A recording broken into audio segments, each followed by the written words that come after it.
bonjour à toutes et à tous. Donc, merci pour l'invitation à ces journées de la recherche auxquelles je crois le CNA participe pour la première fois, si j'ai la bonne mémoire. C'est vrai. Voilà, donc en plus cette invitation, je pense qu'elle date du projet des rencontres précédentes.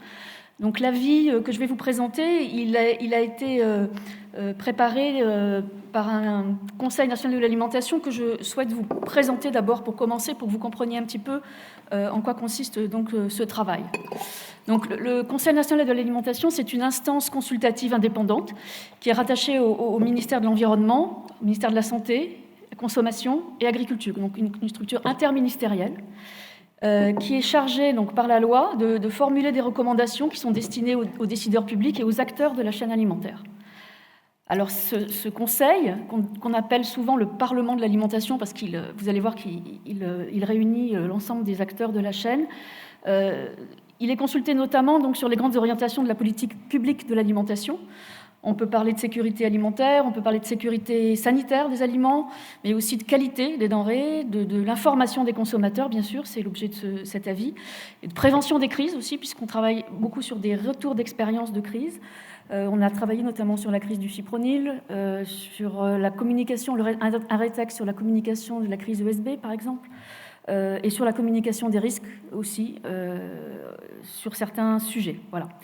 Et donc, depuis quelques années, et c'était inscrit dans la loi de 2014 pour l'avenir de l'agriculture, le CNA est chargé aussi de conduire le débat public sur l'alimentation. Et donc, on associe régulièrement à nos travaux, depuis quelques années, des citoyens. Donc, comme c'est un petit peu la tendance actuelle dans beaucoup de politiques publiques, de faire participer les citoyens aux décisions et donc à l'élaboration des politiques publiques. C'est le cas pour la politique publique de l'alimentation au travers de ses ministères. Le ministère de l'Environnement a déjà une forte culture dans ce domaine, mais le Conseil national de l'alimentation, qui est interministériel, travaille depuis quelques années à mettre en œuvre cette participation citoyenne. Donc, rapidement, je voulais juste rappeler que le CNA existe depuis 1985, donc c'est pas tout récent, hein, il y a plus de 35 ans, mais que la loi de l'avenir pour l'agriculture en 2014 a vraiment donné à ce Conseil une vraie place en tant que Parlement de l'alimentation. Et donc, le travail qui a été conduit en 2017 aux États généraux de l'alimentation a permis au CNA de participer à certains des ateliers, donc les membres du CNA, le secrétariat interministériel du CNA, pour donner un petit peu des orientations, pour renforcer le positionnement de ce Conseil dans le sens du Parlement de l'alimentation. Voilà. Et en 2020, donc, on a produit ce travail d'expérimentation de l'ouverture à la participation citoyenne par le biais d'un avis particulier qu'on a conduit sur l'emballage alimentaire. On s'est appuyé sur la Commission nationale du débat public et on a construit une vraie méthode de travail qu'on essaye d'implémenter aujourd'hui de plus en plus. Donc, en quelques mots, donc 4 ministères de rattachement, je vous l'ai dit. Les participants du CNA, donc, ils sont 63 membres nommés par arrêté ministériel. Ils sont répartis en 8 collèges, donc chaque maillon est représenté, hein, les producteurs agricoles, les transformateurs et les artisans, les restaurateurs, les distributeurs, les associations de consommateurs et d'usagers, les syndicats de salariés, et puis bien sûr un nombre, comme dans tout conseil, de personnalités qualifiées qui sont là pour représenter la recherche, qu'elle soit scientifique au sens des sciences dures ou sciences sociales. On a également donc l'ANSES, l'INRAE, l'Association des maires de France, des associations de protection animale, les associations de protection de l'environnement, des représentants des ministères, bien sûr. Il y a un sénateur et un député qui participent au débat, et donc une petite équipe d'animation que je représente aujourd'hui, puisque donc, moi je suis en charge de l'équipe, on est 5, voilà, qui accompagnent les membres dans leurs travaux. Rapidement, donc, vous regarderez, hein, c'est les associations qui sont nommées. Donc, dans l'avis que je vous ai présenté, on a non seulement les membres du Conseil qui sont nommés, donc, qui représentent leurs syndicats, leurs associations, leurs interprofessions, mais on a également, dans les groupes de concertation, des invités qui viennent traiter du sujet en propre du groupe de concertation. Donc, ça, c'est l'équipe. Donc, Guillaume Garot est président, il est député de la Mayenne. Et il a été ministre délégué à l'agriculture. Il a beaucoup travaillé sur le gaspillage alimentaire. Il y a une loi qui porte son nom. Voilà. Donc le CNA fonctionne de la manière suivante. On est saisi par les ministères, mais on peut aussi s'auto-saisir pour produire donc un mandat sur une thématique donnée, qui est une sorte de feuille de route pour réfléchir à un sujet. Et donc, sur la base de ce mandat, un groupe de concertation est constitué. Il se réunit mensuellement. Il travaille avec une phase d'audition d'experts, audition de professionnels, qui permettent, de spécialistes des métiers, donc qui permet donc de bien comprendre le sujet, de bien partager l'information au niveau de l'ensemble des membres. Et ensuite une phase de concertation, donc on est bien sur le débat, la délibération, le travail partagé, donc l'écoute. Il y a une charte de déontologie qui permet donc effectivement peut-être de lisser un petit peu les confrontations qui ne s'écouteraient pas. Donc là, on est bien dans l'écoute et le partage d'arguments. Et donc, à l'issue de cette concertation, qui recherche le consensus, même si on peut exprimer le dissensus, vous le verrez dans l'avis que je vais vous présenter. Et donc, on produit un projet d'avis qui est soumis au CNA plénier et qui est voté en séance plénière. Voilà. Donc, l'avis adopté est rendu public et donc vous les trouvez sur le site du CNA. Tous les avis depuis 1985 sont présents sur le site. Voilà. Et depuis quelques années, je vous l'ai dit, les citoyens sont associés à ces travaux selon des dispositifs qui varient en fonction des sujets. Voilà, ça je vous l'ai déjà dit. Donc la première fois qu'on a vraiment mis en place un travail de concertation associé à une consultation, un débat citoyen, c'était sur la sobriété en emballage alimentaire l'année dernière. Donc on a vraiment constitué un panel de citoyens qu'on a fait discuter avec le groupe de concertation et l'avis produit fait état de ce travail. Donc les derniers avis du CNA, pour vous donner une idée, donc depuis 2017-2018, voilà, un avis sur l'alimentation favorable à la santé qui a été un peu fondateur, des retours d'expérience, donc crise du fipronil, rétex Covid-19 là récemment, des travaux sur l'éthique en abattoir, puisqu'il y a un comité national d'éthique des abattoirs qui est pérenne au CNA, qui travaille et qui se réunit tous les 2 mois. Éducation à l'alimentation, c'est un sujet aussi très important qui revient régulièrement dans les recommandations de nos avis. Il y a toujours une phase d'éducation à l'alimentation qui participe aux recommandations. Voilà. Donc l'avis que je vais vous présenter aujourd'hui, qui est en rapport avec les travaux que vous menez, c'est celui sur l'expérimentation d'un étiquetage des modes d'élevage. Alors, il n'est pas spécifique à la filière avicole, il est ouvert sur l'ensemble des filières animales. La saisine interministérielle donc, par les 4 ministères de rattachement a été produite en février 2019. Le groupe de concertation s'est mis en place au tout début 2019 et puis l'avis a été publié donc, en juillet 2020, post-crise, on va dire. Voilà, post-crise sanitaire. Donc, pourquoi est-ce que je pense qu'on m'a sollicité particulièrement pour le présenter? C'est parce que, justement, on a associé quand même à cet avis, non pas une concertation citoyenne sur la base d'un débat public, mais une consultation citoyenne. C'est-à-dire qu'au préalable à la réunion du groupe de concertation, on a mis en place un outil de consultation, donc toujours en lien avec ce que je vous ai montré avant, pour l'expérimentation et le fait qu'on était sur la mise en place de débats publics tels que la loi de 2014 le prévoyait. Les ministères de rattachement nous ont demandé de travailler un peu sur ces fondements-là. Et donc, comme il s'agissait d'un sujet en lien avec l'information du consommateur, il a été jugé donc pertinent de pouvoir organiser une consultation de consommateurs pour enrichir les réflexions du groupe de concertation qui était dédié à ce sujet. Je vous présente rapidement le groupe de concertation. Donc, vous voyez que ça, c'est le calendrier, je vous en ai déjà parlé. Donc, en termes de répartition, on fait toujours un petit peu cette mesure de qui participe en tant qu'institution, personnalité qualifiée, professionnelle et société civile. Donc, vous voyez, c'est toujours les professionnels qui sont quand même majoritaires. Et puis, la société civile est représentée à peu près comme les personnalités, la société civile et les institutions sont représentées à peu près à part égale, et puis une petite partie de personnalités qualifiées. Voilà.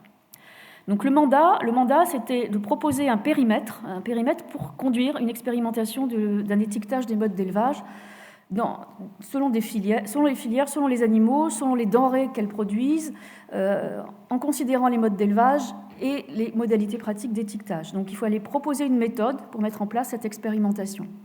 Donc, ce n'était pas forcément produire la manière d'étiqueter, mais c'était proposer une méthode pour mettre en place l'expérimentation de critères définis pour qualifier le mode d'élevage. Voilà. Il fallait bien surveiller à la bonne articulation avec la réglementation et puis aussi les initiatives en cours et les plans de filières existants, puisque l'étiquetage existe. Il y a déjà des filières qui ont mis en place ce type d'étiquetage des modes d'élevage. Donc il fallait un petit peu réfléchir de façon plus globale pour pouvoir proposer au ministère qui avait saisi le CNA des éléments de discussion. Donc c'était bien sur la base des États généraux de l'alimentation, avec la saisine interministérielle, la consultation préalable, que s'est mis en place le groupe de concertation. Alors cette consultation préalable que je vais vous détailler, donc, elle s'est basée sur un questionnaire qui avait pour objectif d'apporter des éléments de réponse à deux questions.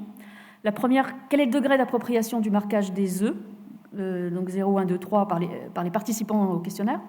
Quelles sont les attentes des participants en matière d'étiquetage des modes d'élevage? Donc il y avait ces deux questions qui étaient contenues dans le questionnaire. Donc c'était une consultation numérique, hein. On n'a pas eu le temps de faire autrement à ce moment-là du dispositif. Donc ce questionnaire a été diffusé par les réseaux du CNA et c'est l'INC qui nous a aidés par sa méthode de travail à le construire et à l'exploiter.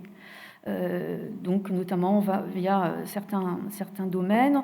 On a eu 3732 répondants, donc ce qui est assez impressionnant en termes de résultats par rapport au réseau de l'INC, donc très représentatif, très mobilisateur.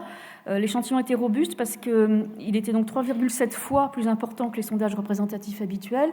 On avait ajouté un complément d'interview, notamment pour intégrer les jeunes, les populations les plus jeunes, les générations les plus jeunes, notamment via les réseaux sociaux, donc pour que l'échantillon soit le plus représentatif possible.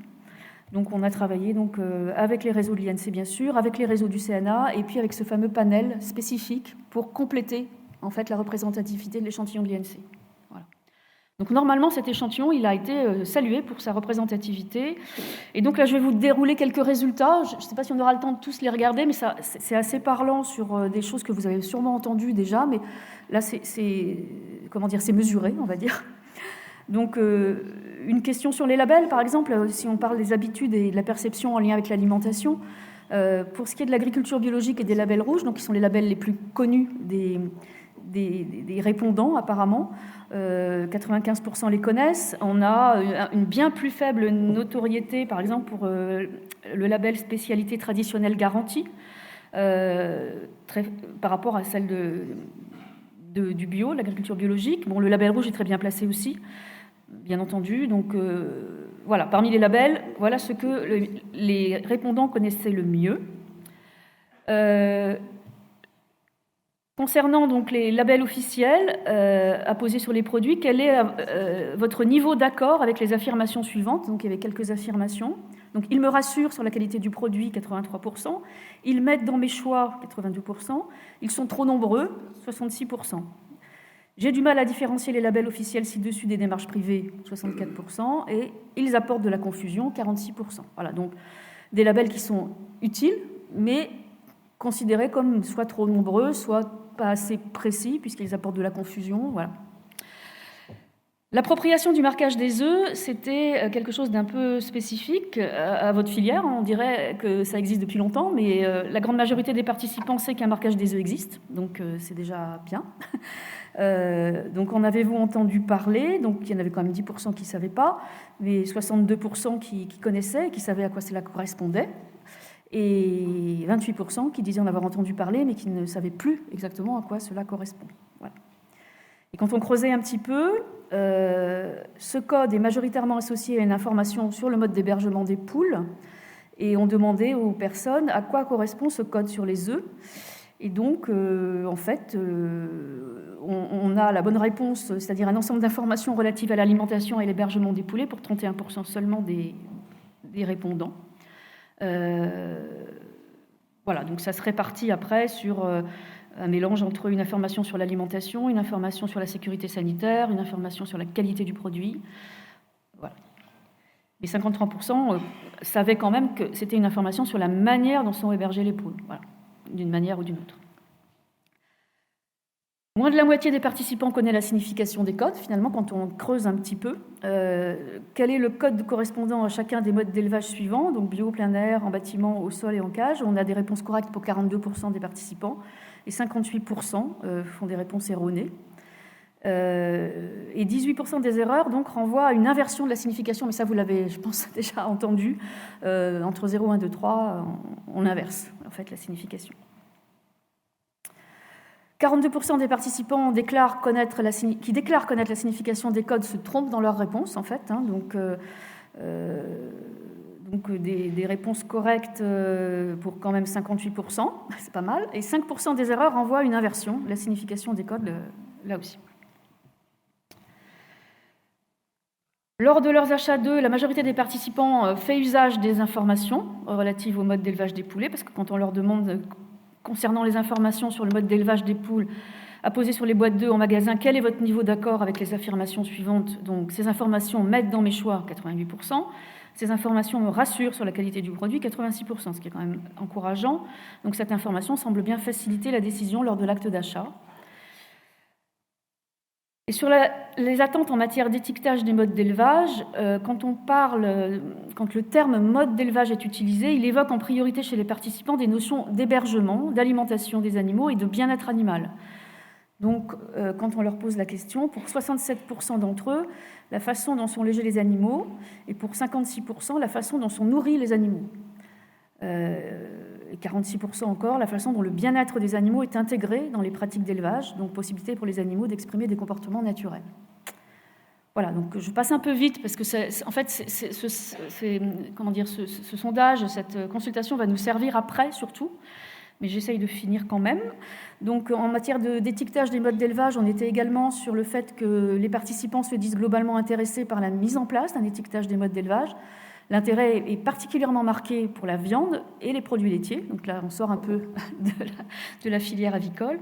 Donc, seriez-vous intéressé par un affichage d'informations relatives au mode d'élevage, donc alimentation, accès au plein air, sur les produits alimentaires suivants? Donc on voit que c'est pour la viande qu'on a le plus de demandes, pour les produits laitiers, la charcuterie, le lait, voilà, on décroît. Les plats cuisinés, la biscuiterie et la confiserie vient en dernier. Voilà, donc 54% sont très ou plutôt intéressés pour tous les produits en fait.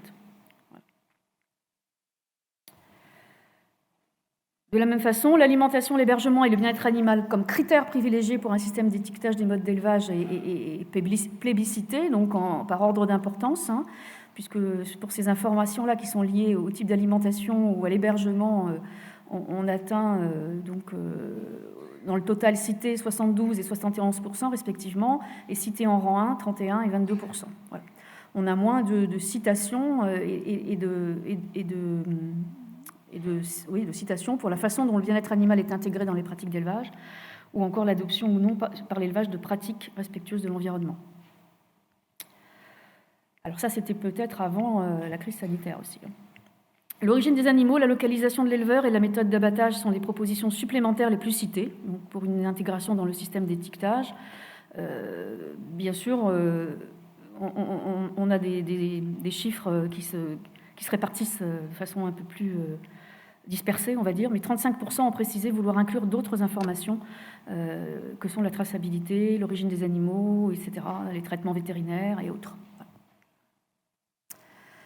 La majorité des participants se disent intéressés par la mise en place d'un système d'étiquetage sur la viande et le lait, selon la même logique que celui des œufs. Donc 62% sur la viande, 57% sur le lait, qui sont très intéressés. Donc ça participe aussi du lien qu'on peut faire entre ce qui existait dans la filière avicole et ce qui pourrait exister à terme dans les autres filières. Voilà, donc...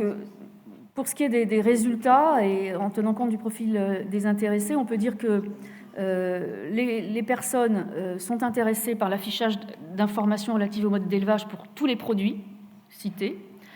C'est davantage les 18-34 ans et les 50-64 ans, donc les deux extrêmes de la population, surtout des femmes, surtout des employés, les flexitariens, mais aussi les végétariens, ceux qui consomment dans les circuits courts ou les magasins spécialisés, ceux qui disent connaître les labels officiels, ceux qui disent connaître le code pour les œufs, ceux qui ont des réponses correctes sur le code des œufs. Donc, tout ça pour dire que c'est quand même le public le plus averti, finalement.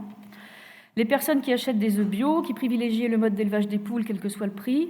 Les lecteurs de magazines consuméristes. Voilà. Et puis, en termes de revenus, les foyers gagnant entre 2 500 et 5 500 € net par mois, ce qui signe quand même une tranche de la population assez particulière au sein de cet échantillon qui était représentatif. Voilà. En résultat complémentaire, on peut dire qu'en termes de certification environnementale, ils se sont positionnés plutôt sur le fait qu'ils connaissent peu le système de certification environnementale qui commence à émerger. Donc on leur posait 2 questions sur ce point. En 2012, un système de certification environnementale a été mis en place afin de reconnaître les exploitations agricoles engagées dans des démarches respectueuses de l'environnement. En avez-vous entendu parler ? Donc 53% ne savaient pas, 8% savaient mais ne comprenaient pas, et 39% disaient qu'ils en avaient entendu parler mais qu'ils ne savaient pas du tout ce que c'était. Voilà. Et la question autre sur ce sujet, c'était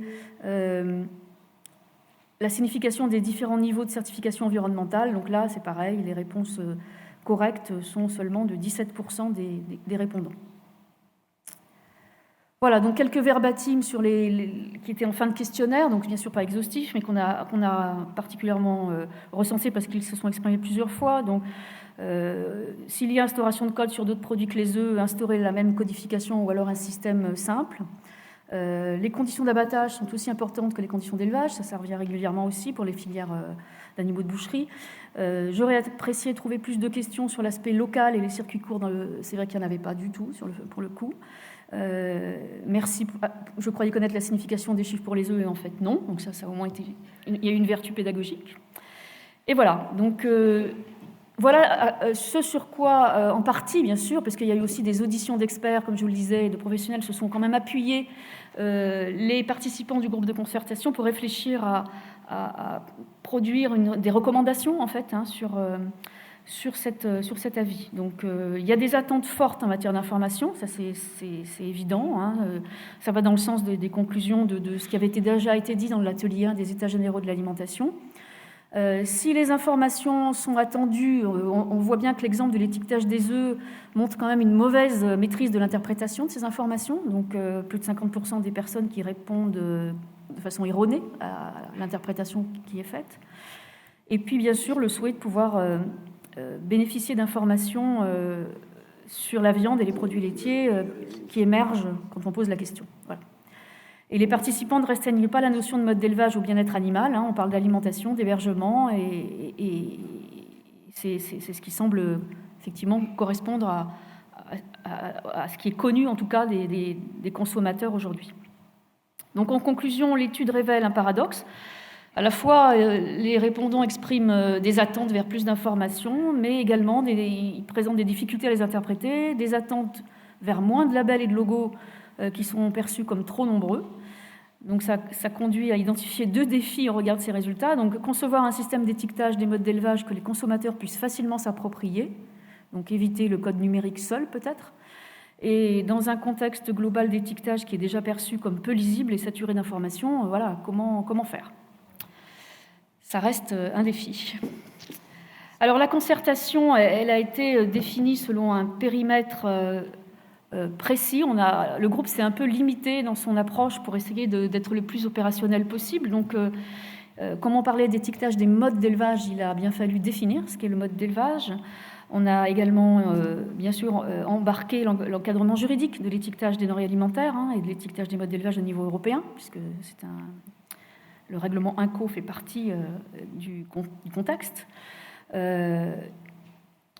Les notions d'évaluation du bien-être animal en élevage qui émergent depuis déjà quelques années, qui sont même assez bien avancées, bien présentes, avec des indicateurs discutés et scientifiquement évalués.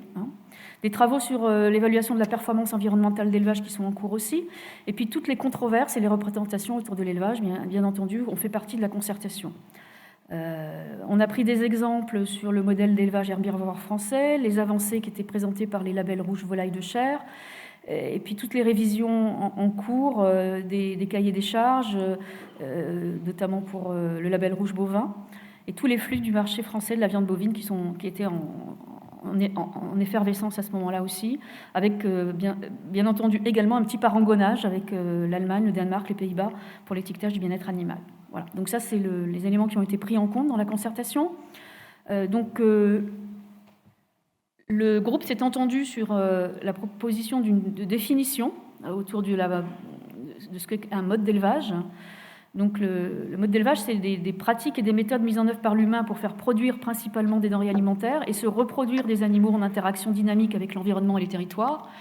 Sont notamment concernés donc les modes d'élevage mis en œuvre en exploitation agricole, eu égard à la santé et au bien-être des animaux, qui comprennent leur logement et leur parcours et leur alimentation, les conditions de transport de ces animaux et les conditions d'abattage de ces animaux. Donc il peut s'agir de pratiques et de méthodes encadrées par une réglementation, un cahier des charges, un référentiel ou une certification.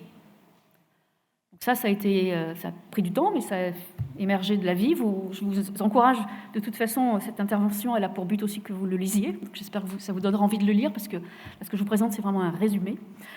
Voilà, et donc, à l'issue de ces discussions qui ont duré quelques semaines, enfin plusieurs mois à raison d'une réunion par mois, on peut dire que le scénario, le groupe est arrivé à l'élaboration de 2 scénarios. Donc, ils ont recommandé 2 types de dispositifs. Donc, un scénario qui pouvait se dérouler à court terme à l'époque, qui informait sur certains modes d'élevage, donc les signes de qualité. Donc, et un scénario que je vous présenterai après, à moyen terme, qui aurait nécessité l'élaboration d'un référentiel spécifique ou d'une grille de lecture des référentiels existants qui aurait pu informer sur les modes d'élevage, mais qui n'était pas prêt au stade où le groupe réfléchissait. Par contre, celui sur les labels aurait pu se mettre en œuvre assez vite. Donc le principe, c'est de fonctionner sur ce qui existe déjà via les signes de qualité. Donc ça aurait été porté principalement par certains professionnels et certaines filières, avec un périmètre plus restreint donc, que celui du deuxième scénario en termes d'amélioration de l'information des consommateurs.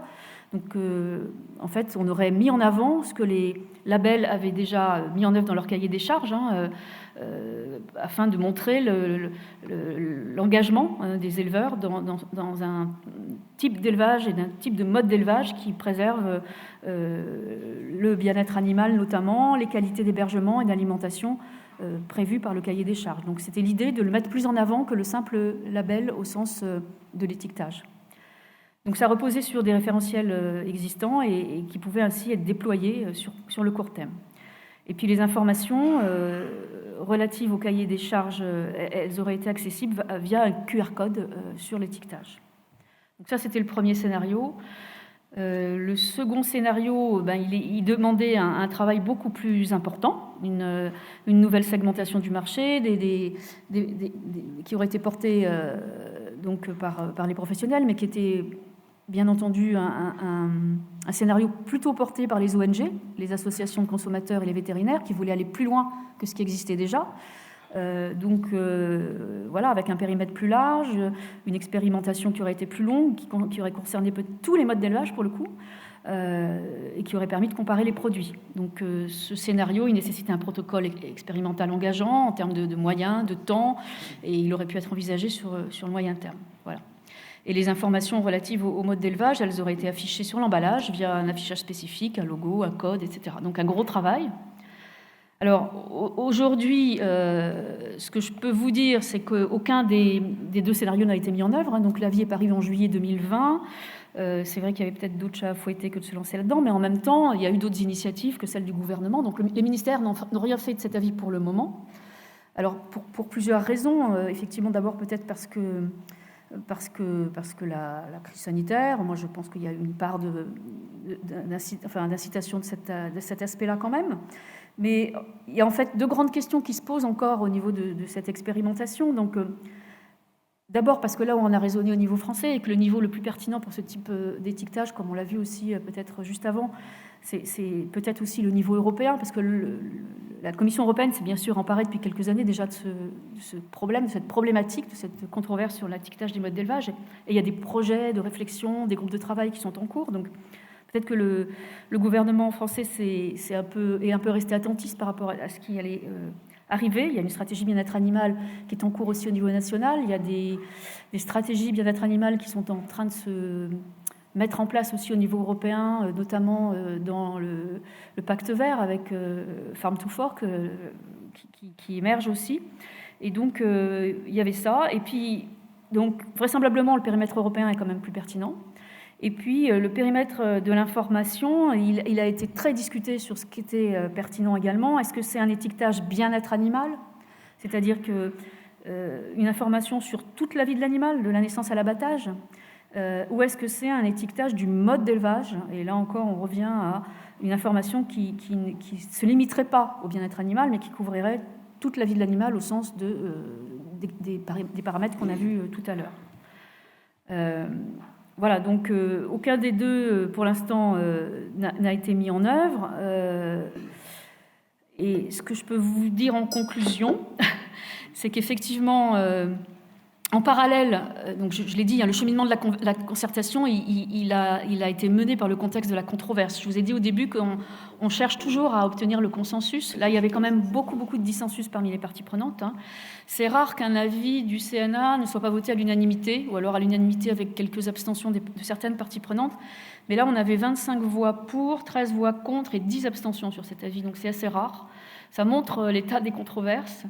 Elles étaient sur le contenu même de l'étiquetage, au sens des modes d'élevage, mais elles étaient aussi sur la forme de cet étiquetage, sur la notion d'obligatoire ou de volontaire, etc. Donc, je vous incite à lire les positions divergentes des uns et des autres qui sont relayées dans l'avis. Et on aurait pu aussi imaginer qu'on commence par une phase et qu'on fasse la deuxième après. Elles n'étaient pas incompatibles, les deux scénarios n'étaient pas incompatibles, ils auraient pu se succéder dans le temps. Mais en tout cas, pour l'instant, rien n'est fait au niveau national. Et par contre, en parallèle, il y a beaucoup d'initiatives privées qui se font jour. Je pense que vous en connaissez, d'information du consommateur. Moi, je peux vous citer celle qui a été portée par l'association Étiquette Bien-être Animal, qui fédère Casino, Carrefour, CIWF, la LFDA, l'OABA, Wellfarm, les fermiers du Louet, etc. Et donc certaines parties prenantes souhaitent intégrer cette expérimentation à la restauration collective à terme. Donc voilà, il y a aussi ça, parce que la restauration collective, vous le savez, est un fort levier d'émancipation et d'évolution des comportements alimentaires des Français. Et par contre, dans la loi climat et résilience, si je peux ouvrir la discussion aussi, on a la possibilité de mettre en place un éco-score, donc sur l'environnement, l'éco-score des aliments sur leur impact sur l'environnement. Et dans cet impact sur l'environnement, les associations de protection animale plaident aussi pour qu'on y incorpore le bien-être animal. Voilà, donc j'ai terminé pour la présentation de cet avis. Merci de votre attention.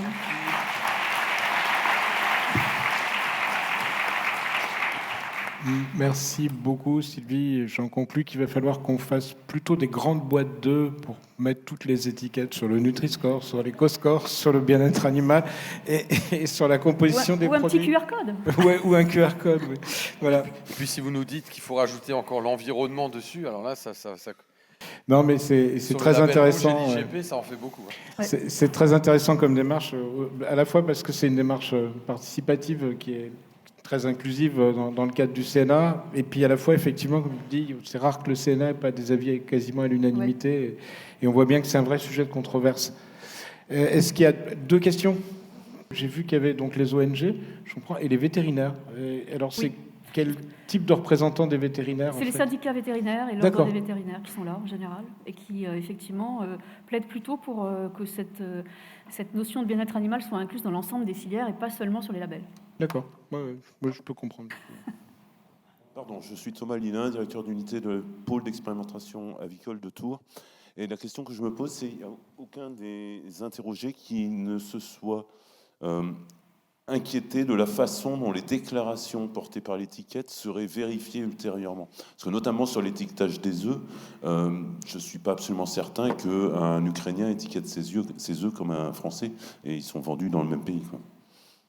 Est-ce que c'est clair? Je ne sais pas, non, parce que l'étiquetage, il est national. Oui, il est européen, donc les Ukrainiens, je ne suis pas sûre, mais bon, en Europe, oui, l'étiquetage, il est le même. Mais là on s'adressait à des Français, ça c'est sûr. J'ai pas bien compris la question. Ce que je veux dire, c'est que si je déclare que mes animaux sont élevés dans des conditions de bonheur extrêmes, qu'est-ce qui prouvera au consommateur que je ne suis pas en train de raconter des choses fausses? Ou qu'ils ont été claustrés pour des raisons épisodiques? Oui, après c'est la notion de certification, c'est ça que vous posez éventuellement. C'est ça, ou de contrôle. Oui, ou de contrôle, oui, bien sûr. Mais c'est sous-jacent de toute façon à tout ce qui est affichage et étiquetage. Il y a la DGCCRF qui est la direction qui contrôle les fraudes, c'est son métier normalement, donc il y a des contrôles. Sur l'étiquetage, il y a des contrôles. Tout type d'étiquetage. Alors après, bien sûr, ils ne sont pas exhaustifs. Oui, tous les référentiels de certification, à partir du moment où c'est agréé par un comité des labels, il y a un organisme certificateur derrière qui fait régulièrement des contrôles. Après, quand je dis régulièrement, c'est avec une fréquence qui est prédéfinie dans le cahier des charges, minimale. Hein. Mais globalement, par contre, sur l'étiquetage européen, ça correspond à des choses qui sont dans la réglementation. Donc là, si on dit que ce sont des œufs levés en plein air, c'est réglementaire, c'est pas une certification. Oui, et c'est contrôlé par échantillonnage, hein, par les services de l'État. Moi, c'est pas une question, c'est dire qu'on avait été consulté par le CNA, hein, qu'on est content qu'ils aient décidé de rien changer, hein, notamment pour la filière volaille. On est très attaché à l'étiquetage équilibré, qu'au niveau européen, les normes de commercialisation définissent de façon volontaire les deux termes fermier élevé en plein air et fermier élevé en liberté. Bon, qu'on a une association européenne qui y veille et qu'on sera vigilant là-dessus. Je crois qu'il y a une vraie segmentation qui existe en volaille, à laquelle la réglementation française a ajouté le label rouge, et voilà, et qui nous va très bien. Et le consommateur comprend, puisque vous l'avez vu, il y a 95% des consommateurs qui comprennent. Donc voilà, nous, on ne souhaite pas qu'il y ait de surenchère à la surenchère, comme l'a dit Gilles, et voilà, ça nous paraît clair. Donc on verra les évolutions. Mais ceci dit, on a un vrai enjeu européen, parce que quand on parle de fermier au niveau européen, c'est 56 jours. Oui. Avec, alors je ne sais pas si le nombre de jours à l'extérieur sont prévus pour le free range, pour le référentiel européen. Je ne sais pas combien c'est exactement, mais on est sur 30 jours de différence avec le poulet label français, au moins. Et quand on parle de bio, c'est à partir de 70 jours. Hein. Et on est plutôt, nous, sur des référentiels bio à même 100 jours en bio. Non, mais c'est du fermier. Quand il est fermier, il levé en plein air, il est 81 jours minimum. Oui. Voilà, c'est ça. Mais le bio européen est à 70 jours. Voilà, ah, d'accord. Avec des souches qui sont assez différentes. Oui, on est d'accord.